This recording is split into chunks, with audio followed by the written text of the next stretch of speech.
तो हमने sphincter of OD यानी कि आपकी हेपेटिक डक्ट और लिवर और गॉल ब्लैडर, इसके फंडे के ऊपर हमने पूरी बात यहां पर लास्ट टाइम कंप्लीट कर ली थी बच्चों, है ना। क्विकली एक बार रिवाइज कर लेते हैं। हमारी हिपैटिक डक्ट और सिस्टिक डक्ट, है ना, लिवर की हिपैटिक डक्ट थी और गॉल ब्लैडर की सिस्टिक डक्ट थी, वो मिलकर क्या बनी थी, कॉमन बाइल डक्ट। फिर उसके अंदर पैनक्रियाटिक डक्ट मिल गई थी, तो हेपेटो पैनक्रियाटिक डक्ट बनी थी। और वो जब डुओडेनम में खुल रही थी तो यहां पर एक स्फिंक्टर हुआ करता है जिसका नाम है स्फिंक्टर ऑफ ओडी। यहां तक हमने डिस्कशन अपना कंप्लीट किया था, ठीक है। चलो अब आगे बढ़ते हैं नेक्स्ट फंडे पे। अगला ऑर्गन जो है हमारे जीआईटी का, वो है पैनक्रियास। अब पैनक्रियास एक बहुत ही इंपॉर्टेंट ऑर्गन है, specially when you consider the metabolism of glucose. अभी उस पर मैं आऊंगा कि ऐसा क्यों है, ठीक है। जब भी आप ग्लूकोज के मेटाबॉलिज्म की बात करोगे तो पैनक्रियास बहुत इंपॉर्टेंस कैरी करेगा, ऑफ कोर्स। और एक ऐसी बीमारी जिसका नाम आप सबने सुना होगा, डायबिटीज मेलाइटिस। आपके जनरली इंडिया में ऐसा देखा जाता है कि भाई किसी की फैमिली में या किसी के आस पड़ोस में, भाई बहन दोस्तों में कहीं ना कहीं तो आपको ये देखने मिलेगा। तो वहां पर भी पैनक्रियास का बहुत बड़ा रोल है। अब उसके बारे में हम लोग आगे डिस्कशन करेंगे। तो पैनक्रियास ये जो एज एन ऑर्गन, इसके बारे में भी जरा बात करो कि पहला तो इसका सबसे स्पेशल क्वालिटी ये है कि ये दो टाइप का ग्लैंड, ये मिक्स्ड ग्लैंड है। ये कैसा है, ये दो टाइप का ग्लैंड का एक मिक्सचर है। Pancreas is a mixed gland, ठीक है। अब इसका मतलब क्या है, तो यार देखो ग्लैंड्स जो है ना, जनरली ग्लैंड्स की अगर हम बात करें जनरली, तो या तो ग्लैंड में ट्यूब होगा या तो नहीं होगा, यानी कि उसके पास डक्ट, मैंने लास्ट टाइम ये बताया था, ग्लैंड की ट्यूब जो होती है उसको क्या बोलते हैं, डक्ट। अगर उसके पास डक्ट है तो उसको आप बोलोगे एक्सोक्राइन। डक्ट है तो क्या बोलोगे, एक्सोक्राइन। और डक्ट नहीं है तो क्या बोलोगे, एंडोक्राइन। तो एंडोक्राइन का दूसरा नाम है डक्टलेस, एंडोक्राइन का दूसरा नाम है डक्टलेस, ठीक है। तो ग्लैंड जनरली ये दो टाइप की होती है, एक होती है जिसके पास ट्यूब यानी डक्ट होता है, एक होता है जिसके पास ट्यूब नहीं होता। पैनक्रियास जो है ये मिक्स्ड ग्लैंड है। तो पैनक्रियास का सबसे स्पेशल फीचर यही आपको पता चल गया पहला ही, और ये डायरेक्ट एमसीक्यू फीचर हो जाएगा। समझ में आई बात, ये डायरेक्ट एमसीक्यू क्वेश्चन हो गया आपका कि पैनक्रियास की खासियत क्या है। पैनक्रियास एक मिक्स्ड ग्लैंड है, मतलब कि उसके अंदर एक्सोक्राइन पार्ट भी है और एंडोक्राइन पार्ट भी है। क्या ये बात समझ में आई बच्चा पार्टी, ठीक है। एक्सोक्राइन पार्ट है और एंडोक्राइन पार्ट है, ठीक है। जो उसका एक्सोक्राइन पार्ट है, ध्यान से सुनना मेरी बात को, जो पैनक्रियास का एक्सोक्राइन पार्ट है, यानी जिसके पास ग्लैंड डक्ट है या नहीं है, एक्सोक्राइन मतलब जिसके पास डक्ट है, वो हमारे जीआईटी का हिस्सा है, वो हमारे इस गैस्ट्रोइंटेस्टाइनल ट्रैक्ट डाइजेस्टिव सिस्टम का हिस्सा है। यानी वो जो भी चीजें सिक्रीट कर रहा है वो आपके जीआईटी के पास भेजेगा। और जो उसका एंडोक्राइन पार्ट है यानी कि डक्टलेस पार्ट है, वो सीधा आपके ब्लड स्ट्रीम में हार्मोन को रिलीज करेगा, वो आपके हार्मोनल सिस्टम का हिस्सा हो जाएगा। किसका पार्ट बन जाएगा, वो आपके हार्मोनल सिस्टम का पार्ट बन जाएगा। तो पैनक्रियास का सिंपल कर देते हैं, एक्सोक्राइन पार्ट है, एंडोक्राइन पार्ट है। एक्सोक्राइन पार्ट के पास डक्ट है, एंडोक्राइन पार्ट के पास डक्टलेस यानी कि नो डक्ट, यस, ठीक है। बाय द वे ये जो एंडोक्राइन पार्ट है ये किसका हिस्सा है, मैंने बोला आपको, this is part of endocrine part, is part of your hormonal system, part of your endocrine system. Endocrine मतलब पार्ट ऑफ एंडोक्राइन सिस्टम हो गया ये, एंडोक्राइन मतलब हार्मोनल सिस्टम, ठीक है। ये इसलिए लिखवा रहा हूं क्योंकि आगे हार्मोनल चैप्टर पढ़ते होगा और आसान रहेगा।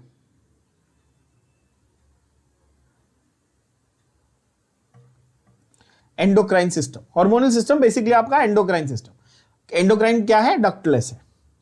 Exocrine is part of your digestive system. और क्लियर अभी, मतलब इस चैप्टर में हमारा फोकस किस पे रहेगा, इस चैप्टर में, बिकॉज हम लोग डाइजेस्टिव सिस्टम पढ़ रहे हैं तो हमारा चैप्टर इस पे फोकस रहेगा एक्सोक्राइन पार्ट पे। एकदम बढ़िया। अच्छा, ये जो एक्सोक्राइन पार्ट है ये सिक्रीट करता है पैनक्रियाटिक जूस। क्या सिक्रीट करता है? Pancreatic juice. और ये एंडोक्राइन पार्ट सिक्रीट करता है हॉर्मोन्स। ऑब्वियसली मैंने लिख दिया ना, हार्मोनल सिस्टम है।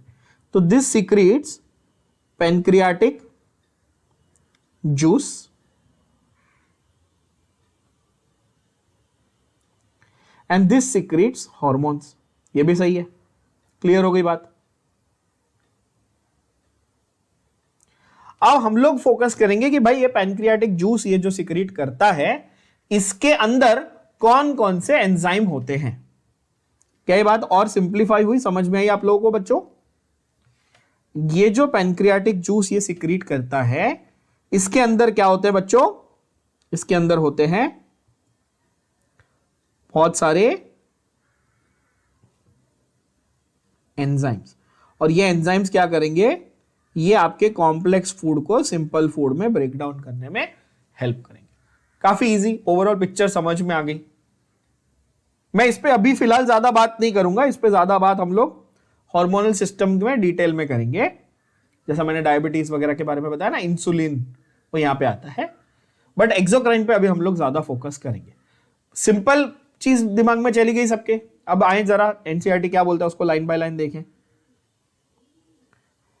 It is both exocrine endocrine, okay. It is elongated, it is leaf shaped, bye the वे। ये ऐसे, ये देखो एक पत्ते सा नहीं दिख रहा आपको, एक लीफ के जैसा। तो इसको हम लोग लीफ शेप ऑर्गन भी बोलते हैं, या लीफ लाइक ऑर्गन भी बोलते हैं, ठीक है। Leaf shape organ situated between the limbs of the C shape duodenum. वो सी शेप डुओडेनम ऐसा है ना, सी, और उसके सी के अंदर ये ऐसा पैनक्रियास बैठा हुआ है, मस्त दबा हुआ है। समझ गए? ऐसे एकदम सिंपल सी शेप है, सी शेप के अंदर ये बैठा हुआ है, ठीक है। तो कोई पूछेगा कि पैनक्रियास की लोकेशन क्या है, तो आप क्या बोलोगे? It is located between the limbs of the duodenum. Okay. The exocrine portion secretes pancreatic juice. Exocrine portion secretes what? Pancreatic juice that contains enzymes. अभी लिखा मैंने ऊपर। और ये जो सिक्रीशन है पैनक्रियाटिक जूस है, ये कैसा? ये हाईली एल्कलाइन है। एल्कलाइन है ये, मतलब कि बेसिक या एसिडिक? बेसिक। स्टमक में जो HCl आ रहा था वो कैसा था? हाईली एसिडिक था, बताया ऑलरेडी। गैस्ट्रिक जूस जो था स्टमक में वो हाईली एसिडिक था, और पैनक्रियास जो है वो हाईली बेसिक चीज यानी हाईली अल्कलाइन चीज सिक्रीट कर रहा है, पैनक्रियाटिक जूस। ये भी ठीक है। जो एंडोक्राइन पोर्शन है वो हार्मोन सिक्रीट करता है, मैंने फिर से बता दिया। 3 हार्मोन वो सिक्रीट करता है, मेजरली इंसुलिन, ग्लूकागॉन, और एक करता है वो, बट इंसुलिन और ग्लूकागॉन मेजरली, ठीक है ना। स्टैटिन, सोमेटोस्टैटिन भी होता है, बट 2 ध्यान में रख लो। तो ये रहा आपका पैनक्रियास, और पैनक्रियास की अपनी एक डक्ट है ऑब्वियसली, तो वो पैनक्रियास की डक्ट जो है वो पैनक्रियाटिक डक्ट कहलाएगी। तो देखो मैं आपके लिए ये अलग कलर से ऐसे मार्क कर देता हूं। तो ये आपका है पैनक्रियास। पैनक्रियास की अपनी एक डक्ट है जिसको आप कहते हो पैनक्रियाटिक डक्ट।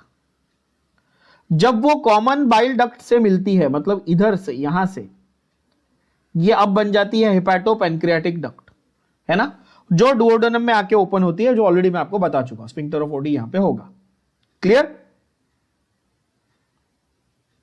अब सवाल ये है कि ये जो पैनक्रियाज है इसके एंजाइम्स का रोल क्या है? ये जो पैनक्रियाज है इसके एंजाइम्स का रोल, तो हमने यहां पे जो स्टेटमेंट लिखी कंटेन्स वेरियस एंजाइम्स, तो कौन से एंजाइम्स और वो कौन से फूड को ब्रेक डाउन करेंगे? जैसे प्रोटीन के लिए अलग होगा, कार्बोहाइड्रेट के लिए अलग होगा, हर फूड के लिए, हर टाइप ऑफ फूड के लिए अलग एंजाइम होगा पैनक्रियाटिक जूस के अंदर। तो आगे हम लोग उसकी डिटेल्स को पढ़ेंगे। क्या ये बात समझ में आ रही है बच्चों? यस। तो ग्लैंड्स में हमने सलाइवरी ग्लैंड्स पढ़े, हमने लिवर की बात की, हमने गॉल ब्लैडर की बात की, हमने पैनक्रियास की बात की। हर एक का अपना कुछ डक्ट है, अपना कुछ सिक्रीशन है, और हर एक का अपना कुछ एक पर्टिकुलर फंक्शन है. नाउ इसके आगे हम जब पढ़ रहे हैं तो what we'll study is each of these glands when they are giving out their secretions, तो उन सिक्रीशंस के अंदर जो एंजाइम्स प्रेजेंट है वो कौन से फूड को किस तरह से ब्रेक डाउन करेंगे, ये हमारा अगला फोकस होगा. यानी अब हम लोग केमिस्ट्री पे जाएंगे. हमने पहले एक्सटर्नल स्ट्रक्चर पूरा एलिमेंट्री कैनाल देख लिया, फिर हमने ग्लैंड्स देख लिए, फिर हमने सीरोजा, मस्कुलरिस, म्यूकोजा, सब म्यूकोजा मतलब उनके हिस्टोलॉजी यानी माइक्रोस्कोपिक स्ट्रक्चर की बात की. अब हम लोग जाएंगे कि भाई केमिस्ट्री के हिसाब से ये वाला रिएक्शन हो रहा है, इसमें ये एंजाइम, जो एंजाइम कैटलिस्ट का काम करता है ये बता चुका हूं. Enzymes are nothing but biochemical catalyst. तो अब हम लोग उसकी फूड के डाइजेशन की बायोकेमिस्ट्री भी पढ़ने वाले हैं. Yes, physiology as well as biochemistry both, right. तो अब हम we are now familiar with all the organs, all the entire route that the food takes from your mouth to your anus. Now let's go to the actual process of digestion. The process of digestion. तो process में आप समझो कि digestion करते वक्त आपको दो type के कॉम्बिनेशन देखने मिलते हैं. एक है मैकेनिकल और दूसरा है केमिकल प्रोसेस. एक पहला कैसा है मैकेनिकल, दूसरा कैसा है केमिकल. मैकेनिकल का मतलब कि कोई चीज को प्रेशर लगा के क्रश करके छोटा बनाया जाए. तो जब आप फूड की च्यूइंग कर रहे हो, जब आप फूड की क्या कर रहे हो,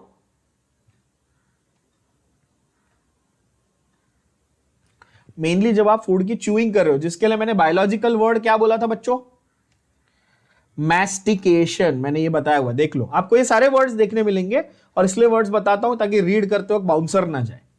ठीक है. तो मैकेनिकल का मतलब बेसिकली मैस्टिकेशन. ठीक है, कि जहां पर आप, जैसे आपने रोटी का बड़ा टुकड़ा खाया या पिज्जा का आपने बड़ा स्लाइस खाया या बड़ा सा बर्गर खा लिया, आपने जो भी खाया आपने, उसको जब आप चबाते हो और चबा चबा के उसको छोटा क्रश करके एकदम फाइन पार्टिकल्स में कन्वर्ट करते हो, दैट इज मैकेनिकल. सही है. और जब एंजाइम उसके ऊपर आके काम करता है, दैट इज केमिकल. क्या ये समझा? क्लियर. तो शुरुआत हमारी मैकेनिकल से होगी.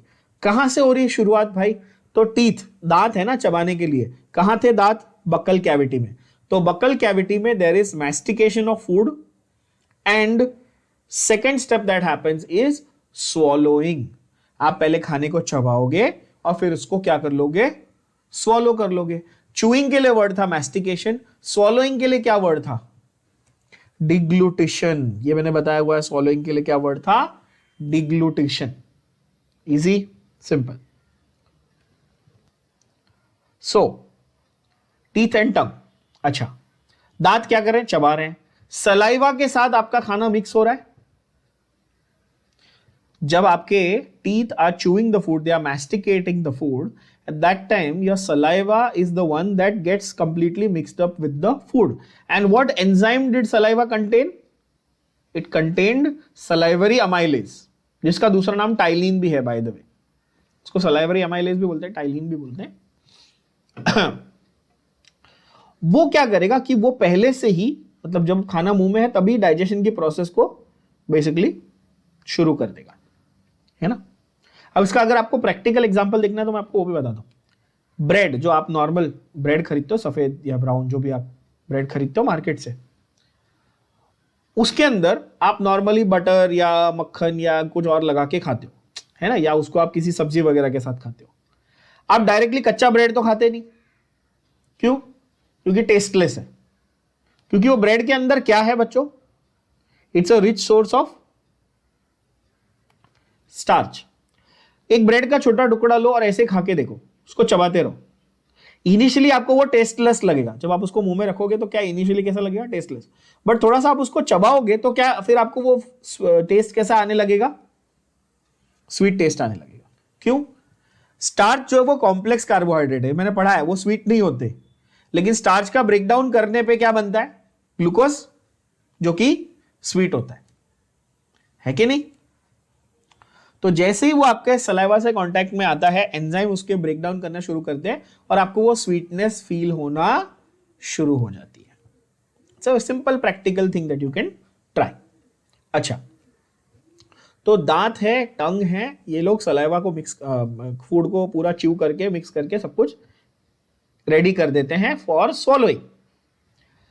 The saliva lubricates the food and rolls up the food in the form of a bolus.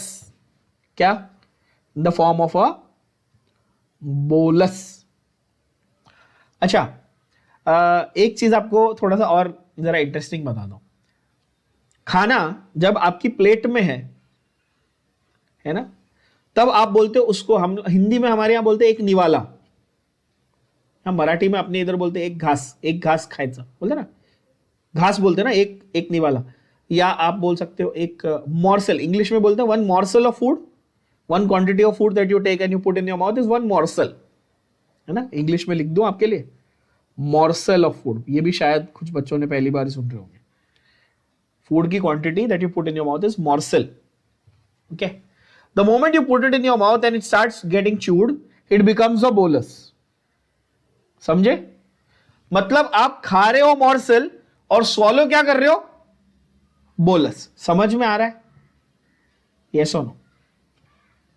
ये मैं लिखते जाऊंगा ताकि आपको ध्यान में रहे कि किस जगह पे फूड को क्या बोलते हैं, किस एरिया ऑफ जीआईटी में फूड को अलग नाम से बोला जाता है. ठीक है ना? ये मैं साइड में लिख दूंगा. ओके, तो बोलस बन गया. बोलस को डिग्लूटेशन यानी सॉलोइंग कर लिया. कहां गया? फेरिंग्स में गया. फेरिंग्स से कहां गया? इसोफेगस में गया. ठीक है. अब now the bolus is passing down the oesophagus by the process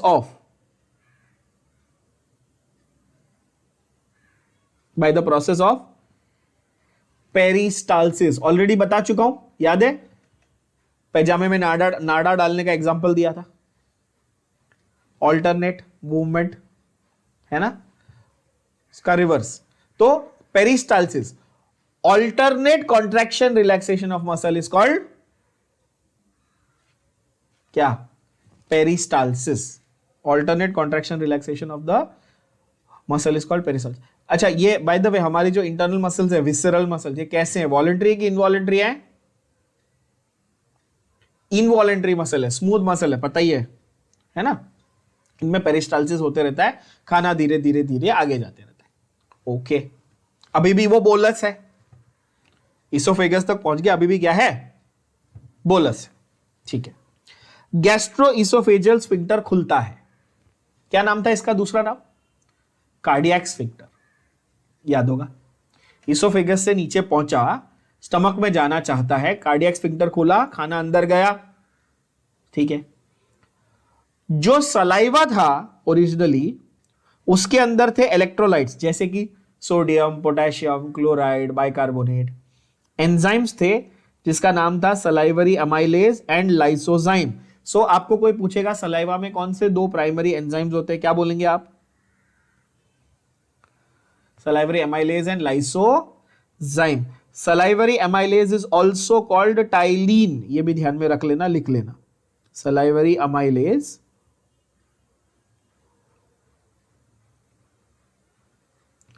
is also called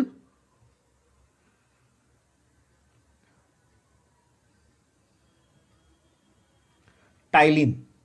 P, the P is silent, of course. Tyline. Okay. So that is why this statement, ये मैंने statement भी आप लोग को पहले बताई हुई है. सलाइवरी अमाइलेज की वजह से द प्रोसेस ऑफ डाइजेशन कहां चालू होता है? मुंह में कि पेट में? The process of digestion starts in the oral cavity. Direct MCQ question जो ऑलरेडी एग्जाम में पहले आ चुका है. ठीक है. आपका 30% स्टार्च का डाइजेशन हो जाता है, जहां पर starch has become maltose which is a disaccharide. मैंने आप लोग को बायोमोलिक्यूल्स में ऑलरेडी पढ़ा दिया है. डाइसैकेराइड के एग्जाम्पल 3 दिए थे, लैक्टोज, माल्टोज एंड सुक्रोज. तो उसमें से माल्टोज बन जाता है. तो 30% स्टार्च आपका पहले ही मुंह में ही हाइड्रोलाइज हो चुका इनटू माल्टोज.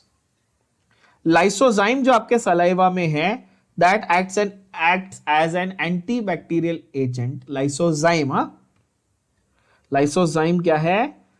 सलाइवा में प्रेजेंट है. It acts as an antibacterial agent and tries to prevent the infections. why does your mouth need an antibacterial agent?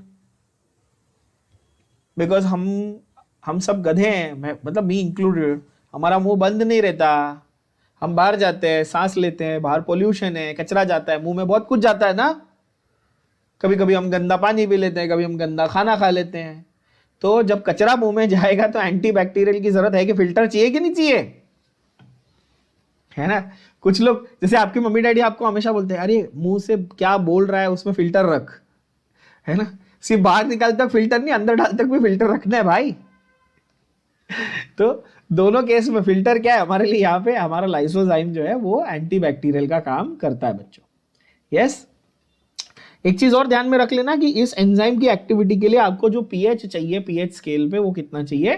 6.8, यानी कि स्लाइटली एसिडिक चाहिए. कैसा चाहिए? Slightly acidic pH. ये तो आप सबको मालूम है कि 7 जो होता है वो न्यूट्रल पीएच होता है. 7 से कम रहेगा तो एसिडिक रहेगा और 7 से ज्यादा रहेगा तो बेसिक रहेगा, है ना. तो इसीलिए आपका यहां पर 6.8 इसका ऑप्टिमम पीएच है. Means your saliva is slightly, very slightly acidic, very very slightly. Okay. So अब यहां पर आपका जो केमिकल रिएक्शन आ रहा है इसको आप नोट डाउन करते जाएंगे ध्यान से, ठीक है ना. एक अपनी नोटबुक में एक सेपरेट पेज ले लो, फ्रेश पेज ले लो, हेडिंग डालो chemical reactions in the process of digestion. क्या लिखेंगे? Chemical reactions in the process of digestion. और उसमें सबसे पहला लिखेंगे starch becoming maltose, salivary amylase is the catalyst and pH is 6.8. and where is this happening? इसका location भी लिख दो. This is happening in the oral cavity. So far everybody with me?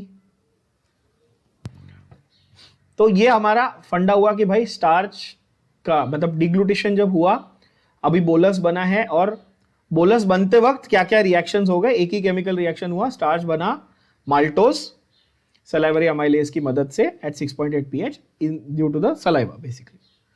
अच्छा, उसके बाद आते हैं अब स्टमक में आ चुका है खाना, स्टमक में आ चुका है. तो the mucosa of the stomach has gastric glands. जैसे पैनक्रियाज के पास भाई पैनक्रियाटिक ग्लैंड्स थे, या हमारे पास बाकी और भी ग्लैंड्स थे जैसे सलाइवरी ग्लैंड्स वगैरह जो अपनी अपनी सिक्रीशन कर रहे हैं, वैसे ही स्टमक के अंदर क्या है? स्टमक के अंदर गैस्ट्रिक ग्लैंड्स हैं. And gastric glands have 3 major types of cells. Extremely important from MCQ point of view. इन तीनों के ऊपर बहुत बार आपके एंट्रेंस में क्वेश्चन आ चुका है, नीट में भी आया हुआ है कि कौन सा सेल क्या सिक्रीट करता है. ध्यान से सुनना बच्चों. 3 टाइप के सेल है, हर सेल की अपनी अपनी एक टाइप की क्या है? सिक्रीशन है. ध्यान से सुनो. म्यूकस नेक सेल्स का सिक्रीशन है म्यूकस. समझ रहा है? 3 types of cells. First type is mucus neck cell which secrete mucus. Second is peptic cell और चीफ सेल. 2 नाम है. सेकेंड वाले सेल टाइप का नाम क्या है? पेप्टिक सेल और also called chief cell, which secrete pepsinogen, which is a proenzyme. Pepsinogen is not an enzyme, it is a proenzyme. means आगे जाके ये एंजाइम बनेगा, ये एंजाइम का प्रीकर्सर है, एंजाइम बनने से पहले वाली स्टेज है, ठीक है. एंड लास्ट पेराइटल और oxyntic cells which secrete 2 things, HCl and intrinsic factor. 2 चीजें सिक्रीट करता है क्या? Intrinsic factor and HCl. What is intrinsic factor? It is a factor that is essential for the absorption of vitamin B12 in your body. Now this is again a direct MCQ question that has been asked many times. बहुत लोग इसको intrinsic factor of castle भी बोल देते हैं. Actually intrinsic factor आपके stomach का अलग होता है और intrinsic factor of castle technically 2 different things, but ठीक है. इंट्रिंसिक फैक्टर नाम है जिसका विटामिन B12 के सिक्रीशन अब्जॉर्प्शन में बहुत ही ज्यादा इंपॉर्टेंट रोल है. तो समरी में मैंने ऐसे लिख दिया आपके लिए gastric gland cells and their secretions. Mucus neck cells क्या करते हैं? म्यूकस सिक्रीट करते हैं। पेप्टिक और चीफ सेल्स जिनका नाम है वो क्या करते हैं? पेप्सिनोजेन। नाम से पता चलेगा, pepsinogen peptic cells. Yes, the word peptic means stomach, gastric also mean stomach, peptic also mean stomach. और पेराइटल या ऑक्सिंटिक सेल्स ये HCl भी सिक्रीट करते हैं और इंट्रिंसिक फैक्टर भी सिक्रीट करते हैं। यहां तक क्लियर बच्चों सबको? अब जो स्टमक है, मैंने आपको ये बताया था कि उसका काम है टेम्पररी फूड को स्टोर करना। वैसे स्टमक का शेप क्या था बच्चों, याद करना। स्टमक का शेप क्या था? आपके स्टमक का शेप था जे शेप। भूल गए? स्टमक का शेप क्या था? जे शेप था। ये क्या करता है कि ये 4-5 घंटे तक टेम्पररी फूड को स्टोर करता है, ठीक है। और उस समय जब इसके अंदर, स्टमक के अंदर फूड स्टोर्ड है, तब उस समय food will mix thoroughly with the acidic gastric juice, क्योंकि HCl है, HCl हाईली एसिडिक है ना। और स्टमक के अंदर ना चर्निंग मूवमेंट्स होती है। चर्निंग का मतलब समझते हो? चर्निंग का मतलब जो अपन वो ऐसे वो मथते हैं ना किसी चीज को, वो दही बनाने के लिए या छाछ बनाने के लिए, देखा होगा गांव में जो आंटी लोग ऐसे ऐसे दाल बनाते हुए अपन ऐसे ऐसे करते हैं, है ना। That is called as a churning movement. मतलब कि फॉरवर्ड एंड बैकवर्ड मूवमेंट अगर मसल वॉल का आप बोले तो उसको चर्निंग कहते हैं, ठीक है। तो आपके स्टमक की वॉल जो है ना, वो अच्छे से जो भी फूड जो आया है उसको एसिड के साथ मिला देती है, गैस्ट्रिक जूस के साथ मिला देती है। And now that food which was earlier called bolus, remember please don't forget, earlier it was called bolus, जब वो सलाइवा से मिक्स होके आया था, अब वो गैस्ट्रिक जूस से, यानी कि एसिडिक गैस्ट्रिक जूस से मिलने के बाद अब उसको आप बोलते हो काइम। क्या बोलते हो? Crime. There are certain idiots who still call it chyme. I don't know why. The pronunciation of this word is what? Chyme. CHYME is chyme. Chyme is this, in English. This is chyme, this is chyme. Please do not confuse the two. We are talking about this. इसका मतलब क्या होता है? इसका मतलब होता है वो जो 100 रुपए का विंड चाइम तुम खरीद के अपने घर पे लगाते हो, जो टुंग टुंग टुंग टुंग आवाज करता है दरवाजा खोलने पे। चाइमिंग मतलब आवाज करना, वो अलग है। यहां पर chyme. So bolus has now become what? Chyme. कैसे? एसिड से मिला तो काइम बन गया।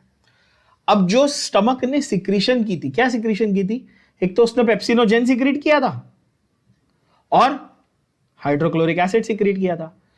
पेप्सिनोजेन एंजाइम था या प्रो एंजाइम था बच्चों? प्रो एंजाइम था। तो हाइड्रोक्लोरिक एसिड यानी हाईली एसिडिक एनवायरनमेंट से कांटेक्ट में आके, एक्सपोजर में आके, वो जो प्रो एंजाइम था अब वो एंजाइम बन जाएगा। समझे कि नहीं समझे? एक्टिवेट हो जाएगा। क्या बन जाएगा? वो एक्टिवेट होके अब वो एक्चुअल एंजाइम बन जाएगा। कौन सा एंजाइम बनेगा? वो बनेगा पेप्सिन। क्या बनेगा वो? पेप्सिन। नाम सुना सुना सा लग रहा है, Pepsi.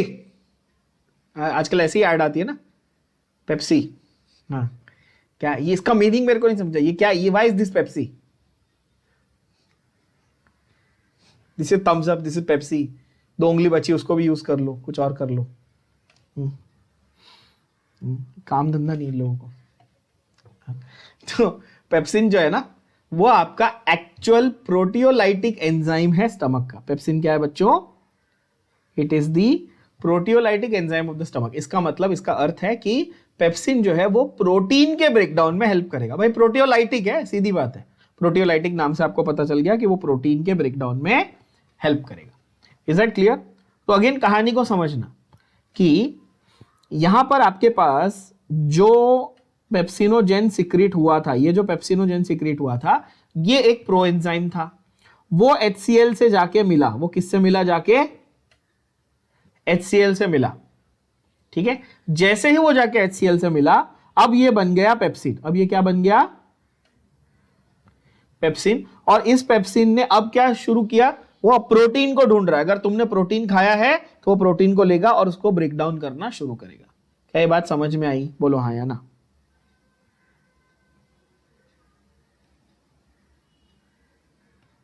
Clear? Okay, so pepsinogen को एक्टिवेट कर दिया, पेप्सिन बना दिया। पेप्सिन क्या करेगा? Pepsin converts the proteins into proteoses and peptides. अच्छा, अब बायोमोलिक्यूल्स को याद करो, मैंने ही बायोमोलिक्यूल्स पढ़ाया है। प्रोटीन्स किससे बने थे? अमाइनो एसिड से। बहुत सारे अमाइनो एसिड मिलाकर एक चेन बनाई थी जिसका नाम था, याद करो क्या नाम था? पेप्टाइड चेन, पॉलीपेप्टाइड बोला था, है ना। और फिर उसी का कॉम्प्लेक्स फॉर्म था प्रोटीन, है ना। तो जब तुम तोड़ना शुरू करोगे तो प्रोटीन से पेप्टाइड, पेप्टाइड से अमाइनो एसिड पे आओगे, लॉजिकल है। तो देखो, तो पेप्सिन क्या करेगा? पेप्सिन एक एंजाइम है, वो क्या करेगा? वो प्रोटीन को तोड़ेगा इनटू पेप्टाइड्स। कौन से दो टाइप के? प्रोटियोसिस एंड पेप्टोन्स। ये दो जो है ये वेराइटीज है, पेप्टाइड्स की वेराइटीज है। कौन सी? प्रोटियोसिस एंड पेप्टोन्स। यहां तक क्लियर है? बढ़िया। ओके, और एक प्रोटियोलाइटिक एंजाइम होता है अपार्ट फ्रॉम पेप्सिन। एक और छोटा सा प्रोटियोलाइटिक एंजाइम होता है जिसका नाम है रेनिन। स्पेलिंग पे फोकस करना, स्पेलिंग पे गलत मत करना प्लीज बच्चों। आगे रेनिन भी आएगा, RENIN भी आएगा, ठीक है। रेनिन एक स्पेसिफिक प्रोटियोलाइटिक एंजाइम है जो कहां मिलता है? जो छोटे बच्चों के गैस्ट्रिक जूस में मिलता है। किसके? इन्फेंट्स के। एकदम छोटू बच्चे होते हैं ना, जो ब्रेस्ट फीडिंग कर रहे हैं, मतलब जो मां के दूध पे, या mother's like who are dependent on their mother for their nutrition, those infants, in their gastric juice you will find this specific proteolytic enzyme which is called renin, because it helps in digestion of the milk proteins. Is that understood? जैसे जैसे आपकी उम्र बढ़ती जाएगी, rennin की quantity आपके gastric juice में ना के बराबर हो जाएगी, क्योंकि आप यू डोंट नीड इट। अब कुछ बच्चे ये हमेशा ये फालतू आर्ग्यूमेंट जरूर लेके आते हैं, सर मैं तो बड़ा हो गया, फिर मैं दूध तो मैं पीता हूं, I am not dependent on my mother for nutrition, but milk तो मिल्क होता है। हाँ, तो तुम्हारे पास लैक्टेज, मतलब लैक्टोज को ब्रेक डाउन करने के लिए दूसरे एंजाइम्स हैं, क्योंकि मिल्क में लैक्टोज वगैरह होता है। मिल्क में केसीन प्रोटीन भी होता है बाय द वे, तो उसको ब्रेक डाउन करने के लिए भी तुम्हारे पास दूसरे एंजाइम्स हैं। इन्फेंट्स में स्पेसिफिकली रेनिन मिलता है। क्या ये बात समझ में आई? और जो स्पेसिफिक है तो वो तो एमसीक्यू क्वेश्चन बनेगा ही बच्चों, ये तो बोलने की बात ही नहीं है कि नहीं? तो आपको ये पूछेगा ना वो एमसीक्यू में, which is the enzyme that is specifically found in the gastric juice of infants. क्या बोलोगे आप बोलोगे रेनिन। क्या है वो? प्रोटियोलाइटिक एंजाइम है जो मिल्क प्रोटीन को डाइजेस्ट करने में हेल्प करता है। सो फार एवरीबडी विद मी? तो गैस्ट्रिक जूस में एक बहुत अच्छा एंजाइम आपको मिला, कौन सा? पेप्सिन। कहां से बना था? पेप्सिनोजेन से बना था। कैसे बना था? HCl की वजह से बना था, वो एक बन गया। दूसरा आपको एक और एंजाइम मिलता है, अगर आप इन्फेंट हो तो। अगर आप इन्फेंट हो तो आप यहां पे बायोलॉजी नहीं पढ़ रहे हो ऑब्वियसली, है ना, आप डायपर में सुसु कर रहे हो तो अगर आप इन्फेंट हो तो आपके गैस्ट्रिक जूस में आपको क्या मिलेगा? रेनिन मिलेगा। Is that clear? और थोड़ा सा हमारे गैस्ट्रिक जूस में आपको क्या मिलता है? लाइपेज, यानी कि लिपिड के ब्रेकडाउन का एंजाइम्स भी थोड़ा थोड़ा मिल जाता है। तो स्टमक यानी कि गैस्ट्रिक ग्लैंड, गैस्ट्रिक जूस की कॉम्पोजिशन के बारे में बेसिक आइडिया समझ में आया सबको? बोलो हाँ या ना। क्या हो रहा है स्टमक के अंदर? उसके बाद स्मॉल इंटेस्टाइन में आ गए। तो अच्छा ठीक है, स्टमक से आ गए, अब आ रहे हैं हम लोग कहां पे? स्मॉल इंटेस्टाइन में आ रहे हैं भैया। अब स्मॉल इंटेस्टाइन में आते वक्त अब ऑर्गन की बात तो कर ली बहुत, ठीक है, शेप हो गया, पता हो गया उसके अंदर क्या लेयर है, मस्कुलरिस, फस्कुलरिस सब पता है। अब जरा एंजाइम की बात करो। स्मॉल इंटेस्टाइन में इंटेस्टाइन का खुद का जूस है, खुद की सिक्रीशन भी होगी, है ना। प्लस ये मत भूलना कि लीवर ने अपना बाइल सिक्रीट करके स्टोर किया गॉल ब्लैडर के पास और फिर उसको भेजा इंटेस्टाइन के पास। भेजा कि नहीं भेजा? और जब वो लीवर गॉल ब्लैडर से आ रहा था, बाइल आ रहा था, तो साथ में पैनक्रियाटिक जूस भी आके मिला ना उस पे, हेपेटो पैनक्रियाटिक डक्ट मिल के आई थी ना, मिली कि नहीं मिली? तो इसका ये मतलब आपके दिमाग में ये होना चाहिए बच्चों कि जब खाना इंटेस्टाइन में आएगा तो उसके ऊपर कौन से एंजाइम काम करेंगे? तो आप बोलोगे सर इंटेस्टाइन के खुद के एंजाइम्स भी काम करेंगे, बाइल में लिवर के जो बाइल की सिक्रीशन थी उसके जो एंजाइम्स थे वो भी काम करेंगे, और पैनक्रियाटिक जूस के एंजाइम्स भी काम करेंगे। ये सब मिलके कहां पे काम करने वाले? स्मॉल इंटेस्टाइन में। क्या ये बात समझ में आ रही है? बोलो हाँ या ना। खाना कहां है? स्मॉल इंटेस्टाइन में है। एंजाइम्स किसके किसके किसके काम कर रहे हैं? आपका लिवर का बाइल भी काम कर रहा है, पैनक्रियाटिक जूस भी काम कर रहा है, और स्मॉल इंटेस्टाइन का जो जूस है वो भी काम कर रहा है। क्लियर? तो अब हम लोग जो पढ़ेंगे तो हम लोग इस एस्पेक्ट से पढ़ रहे हैं, right?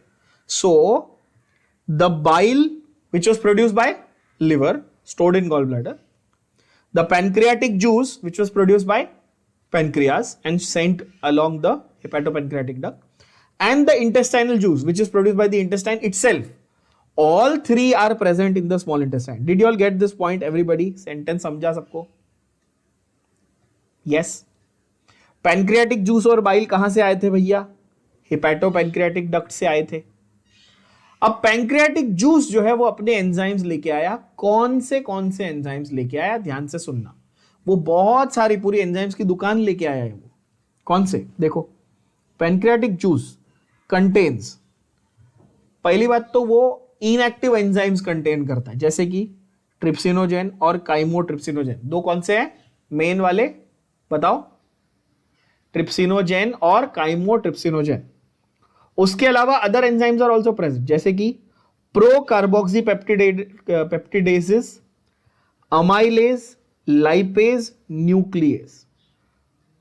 Trypsinogen, chymotrypsinogen, procarboxypeptidase, amylase, lipase, nucleus. 6 set of inactive enzymes हैं पैनक्रियाटिक जूस में। क्या है? 6 सेट्स ऑफ एंजाइम्स है। अच्छा, अभी एक्टिवेटेड नहीं है, ये एक्टिवेट हो जाएंगे आगे जाके। इंटेस्टाइन में जब पहुंच गए तब ये एक्टिवेट हो जाएंगे। समझ रहे हो बात को? तो हमारे पास 6 अलग अलग टाइप के एंजाइम्स हो गए पैनक्रियास के। अब अगला फंडा जरा, तो ये पैनक्रियास के जो एंजाइम्स हैं ये इनएक्टिव थे, तो इनको एक्टिवेट कैसे करना है? तो ट्रिप्सिनोजेन को अगर आप एक्टिवेट करोगे, जैसे पेप्सिनोजेन को एक्टिवेट करके पेप्सिन मिला, तो थोड़ा दिमाग लगा लो। ट्रिप्सिनोजेन को एक्टिवेट करके क्या मिलेगा? ट्रिप्सिन मिलेगा। और काइमोट्रिप्सिनोजेन को एक्टिवेट करके क्या मिलेगा?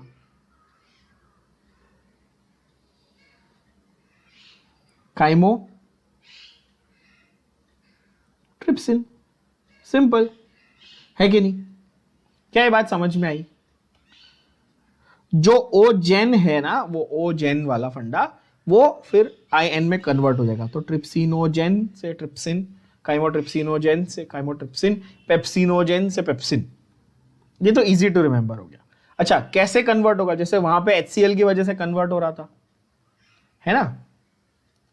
तो यहां पर ट्रिप्सिनोजेन को ट्रिप्सिन में कन्वर्ट करने के लिए भी एक एंजाइम है जिसका नाम है एंटेरोकाइनेज एंजाइम। क्या नाम है? क्या नाम है बच्चों? Enterokinase enzyme. तो थोड़ा सा ये ना ऐसे जैसे जैसे नाम आते जाते हैं तो बच्चों को थोड़ा सा ओवरवेलमिंग लगने लगता है। आप लोग को भी लग रहा होगा कि सर बहुत नाम आ रहे हैं। ठीक है, एक एक करके फोकस करो। पेप्सिनोजेन को पेप्सिन बनाने के लिए HCl, क्लियर? कहां पे? स्टमक में, गैस्ट्रिक जूस में। ठीक है। ट्रिप्सिनोजेन को ट्रिप्सिन बनाने का है, उसके लिए क्या? एंटेरोकाइनेज। कहां पे? स्मॉल इंटेस्टाइन में। ठीक है। ट्रिप्सिनोजेन कौन लाया था? पैनक्रियास ने दिया था, पैनक्रियाटिक जूस से आया था। स्मॉल इंटेस्टाइन में आया, एंटेरोकाइनेज से मिला, ट्रिप्सिन बन गया। सिंपल, क्लियर, बढ़िया है कि नहीं? तो trypsinogen is activated by enterokinase. Enterokinase अच्छा कौन सीक्रेट कर रहा है? इंटेस्टाइन खुद ही कर रहा है ना, वो वेट कर रहा है। अच्छा, ट्रिप्सिनोजेन आएगा, मेरे से मिलेगा, कन्वर्ट हो जाएगा, एक्टिवेट हो जाएगा। ठीक है, into active form which is trypsin. Trypsin का काम क्या है? It activates the other enzymes. पहले ट्रिप्सिनोजेन से ट्रिप्सिन बनेगा, फिर वो बाकी एंजाइम्स जो हैं उनको एक्टिवेट करेगा। बोलोगे ठीक है? तो ये तो पैनक्रियाटिक जूस के एक एंजाइम का उन्होंने रोल यहां पे डिटेल में बता दिया, एक ही, सबका नहीं बता, एक ही। ठीक है, फिर बाइल पे आते हैं। बाइल किसने सीक्रेट करी थी बच्चों? बोले सर लिवर ने की थी। किसको दी थी? गॉल ब्लैडर को, वहां पे उसने स्टोर की, फिर वहां से किसने भेजी? फिर गॉल ब्लैडर से वहां से आई। अच्छा, बाइल के अंदर बहुत सारी चीजें होती हैं बट एंजाइम्स नहीं होते। ध्यान से देखना, bile contains no enzymes, very important. Bile के अंदर कोई एंजाइम्स नहीं होते। वैसे बाइल जिन लोगों को नहीं समझा हिंदी में बता दूं, आप लोगों ने पित्त ये वर्ड सुना होगा, पित्त सुना है? हिंदी जो लोग बोलते हैं घर पे, पित्त हो गया, पित्त हो गया मतलब है ना, बाइल। when people say पित्त हो गया मींस दे आर फीलिंग नॉशिएटेड, वो हिंदी में अपन ऐसा बोलते हैं, है ना, उल्टी जैसा लग रहा है, वॉमिटिंग जैसा लग रहा है, उसको नॉशिएटेड फीलिंग, पित्त होना बोलते हैं। ठीक है ना, बाइल का मतलब वो है। तो ये जो बाइल है, सबसे पहले ये समझो कि इसके अंदर कोई भी एंजाइम प्रेजेंट नहीं है। क्लियर? तो क्या प्रेजेंट है? Bile contains bile pigments. दो बाइल पिगमेंट्स होते हैं आपके पास, बिलीरुबिन और बिलीवर्डिन। कौन से दो बाइल पिगमेंट्स होते हैं बच्चों? Bilirubin and biliverdin. फिर दो बाइल सॉल्ट्स भी होते हैं, सोडियम टोरोकोलेट एंड सोडियम ग्लूकोकोलेट। ये यहां लिखा नहीं है, मैं लिखवा दूंगा। फिर बाइल के अंदर आपका प्रेजेंट होता है कोलेस्ट्रॉल। कोलेस्ट्रॉल का नाम तो सबने डेफिनेटली सुना हुआ भी है। Phospholipids, lipids with phosphorus, but no enzymes. तो कॉम्पोजिशन ऑफ बाइल क्या है? Bile pigment, bile salt, cholesterol and phospholipids, चार चीजें हैं। ठीक है, तो बाइल का ये हो गया हमारा कॉम्पोजिशन। बाइल का रोल क्या है?